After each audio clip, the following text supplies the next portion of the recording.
Hey guys, welcome back to the Tune-Up. Proverbs 11:2 says, "When pride comes, then comes disgrace, but with humility comes wisdom." Okay, God, he said. He knew that instead of reading the Los Angeles Times sports page that morning, that he would be reading something from the Bible that he had been ignoring for months. After picking up his Starbucks coffee and a maple scone, Colin sunk his heavier by the day frame into one of those big brown overstuffed chairs.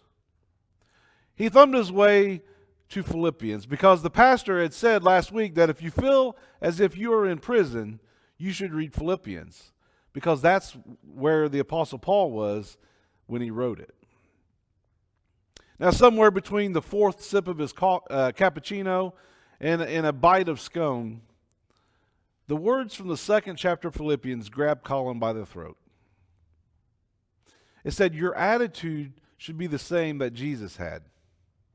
Though he was God, he did not demand and cling to his rights as God. He made himself nothing. He took the humble position of a slave and appeared in human form. And in human form, he obediently humbled himself even further by dying a criminal's death on the cross."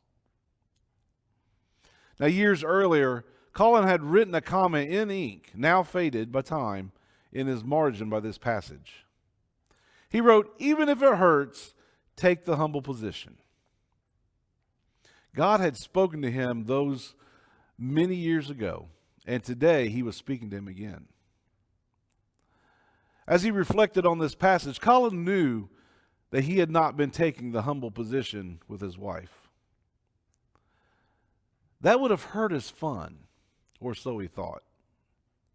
As he began to take this message to heart, he could feel his resistance to God's Spirit being displaced by a humility he knew he needed.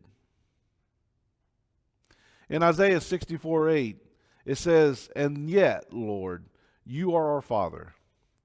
We are the clay, and you are the potter. We are all formed by your hand." I hope that gives you something to think about this week. Have you been humble in your life? Again, just something to think about.